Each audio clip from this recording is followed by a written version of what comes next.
নমস্কার। শুরু করা যাক আজকের গল্প। সংসার সুখের হয়।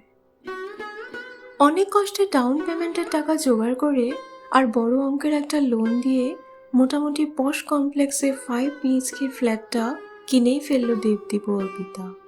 সব রকম সুযোগ সুবিধায় রয়েছে এই মাল্টি টাওয়ার কমপ্লেক্সে। জিম, রেস্টুরেন্ট, স্পা, মর্নিং ওয়াকের জন্য পার্ক, সাঁতারের সুবিধার্থে সুইমিং পুল, অনুষ্ঠানের জন্য মিডিয়াম সাইজের কমিউনিটি হল, সমস্ত সুবিধাই হাতের মুঠোয়।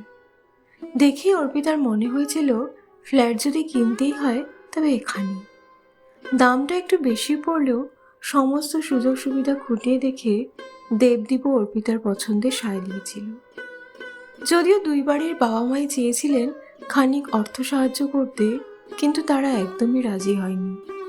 বরং খানিক সময় নিয়ে ধীরে ধীরে করেছে স্বাদ আর সাধ্য পূরণের তহবিল।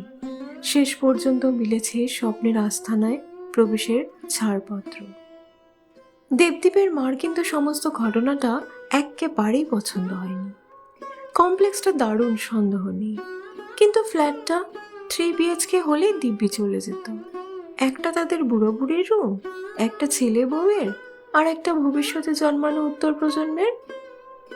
ঘর কম হলে খরচটাও খানিকটা বাঁচত। 5 বিএইচকের জন্য অনেকটাই এক্সট্রা অ্যামাউন্ট পে করতে হবে। দেবদীপ একদিন বলেছিল, শুনেছেন তিনি, অতিথি সজ্জনের জন্য আলাদা ঘরের কি দরকার?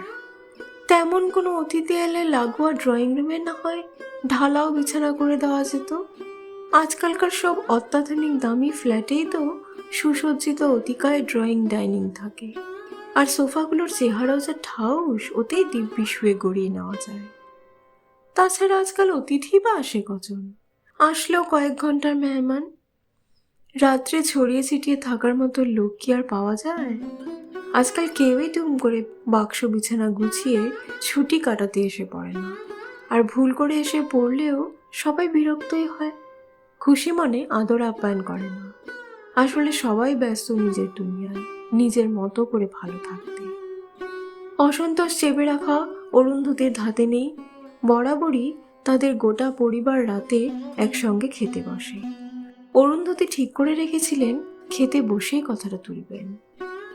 তাই ছেলে বউয়ের সামনে স্পষ্ট করে বলেছিলেন, ভবিষ্যৎ পড়ে আছে, এই সময় দাঁড়িয়ে এতগুলো টাকা অহেতুক খরচ করা তাদের মোটেও উচিত হয়নি।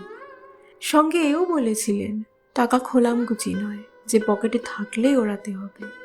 এই যে মাসে মাসে এতগুলো করে টাকা ইএমআই হিসাবে যাবে, তার কথাও তো ভাবতে হবে। নতুন অতিথির জন্য তো সঞ্চয় করতে হবে, খরচা কি কম? সংসার বাড়বে, পাল্লা দিয়ে বাড়তে থাকবে খরচও। মুখে কিছু না বললেও অরুন্ধতির স্বামী প্রবাল সেন নীরবতায় সম্মতির লক্ষণ জানিয়ে স্ত্রীর কথায় ঘাড় নেড়েছেন।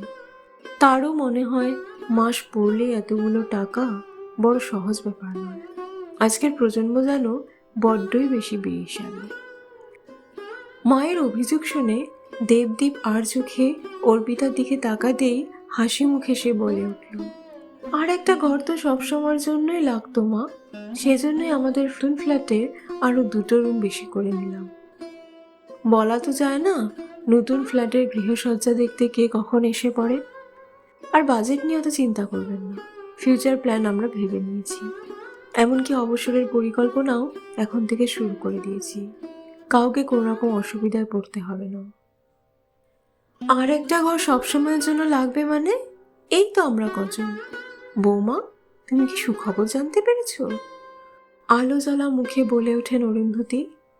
না মা, ওই ব্যাপারটা নিয়ে আমরা এখনো পরিকল্পনা শুরু করিনি, সময় হলে করব।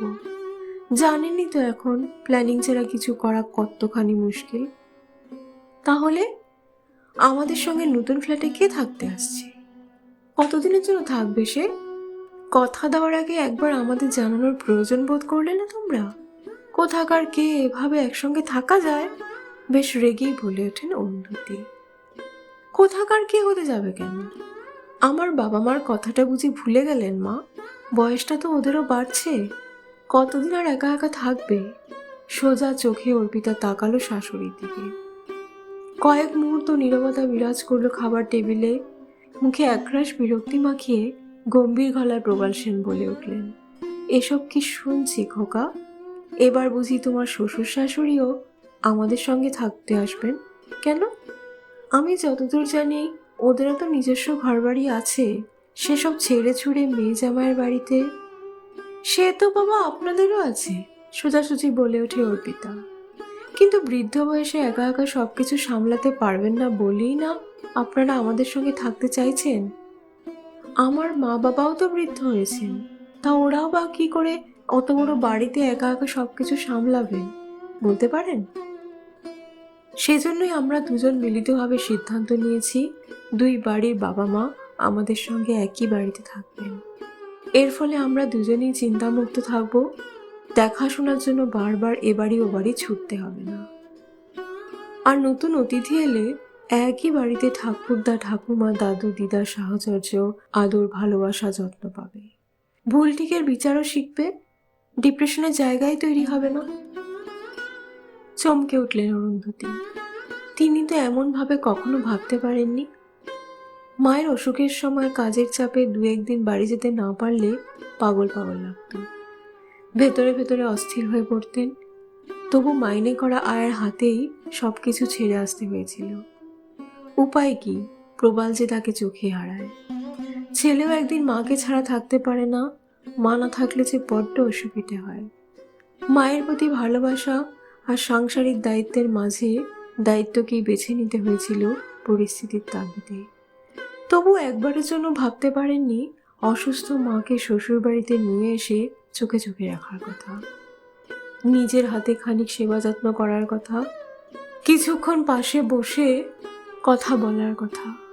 অসুস্থ মা যে মেয়ের সাহচর্য চান তিনি বুঝতেন, কিন্তু কী বা করতে পেরেছেন? অথচ চাকরি তো তিনিও করতেন, আর্থিকভাবে যথেষ্ট স্বনির্ভর ছিলেন। তবুও এমন সাহসী ভাবনা ভাবতে পেরেছিলেন কি? লোকে কি বলবে, কিভাবে নেবে ভেবে চুপ করেই থেকেছেন চিরকাল।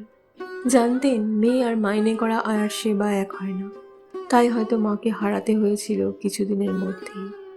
হারানোর যন্ত্রণা সেদিনও বুকে চেপে রেখেছিলেন, আজও রাখেন। গম্ভীর মুখে নিয়ম নীতির বিষয়ে কিছু একটা বলতে যাচ্ছিলেন প্রবাল সেন। হাতের ইশারায় তাকে থামিয়ে দিয়ে অরুন্ধতী বলে ওঠেন, একদম ঠিক ভেবেছ বৌমা, ভাগ্যিস ভেবেছ। এ ভাবনা যদি সেদিন আমি ভাবতে পারতাম তাহলে হয়তো মাকে অকালে হারাতে হতো না। ওরা আমাদের সঙ্গে একই ফ্ল্যাটে থাকবে, চার বুড়ো বুড়ি মিলে একসঙ্গে গল্প গুজব আড্ডা হাসি খুশিতে দিব্যি দিন কেটে যাবে। তারপর নাতি নাতনি হলে তো সহায় সবা। তবে একটা কথা, শুধু আমাদের বুড়ো বুড়িদের একা একা ছেড়ে দিলেই হবে না, নিজেদের সময় মতো জিপে করে মাঝে মধ্যে ঘুরতেও নিয়ে যেতে হবে। তবেই না অতীত বর্তমানের মেলবন্ধন জমবে।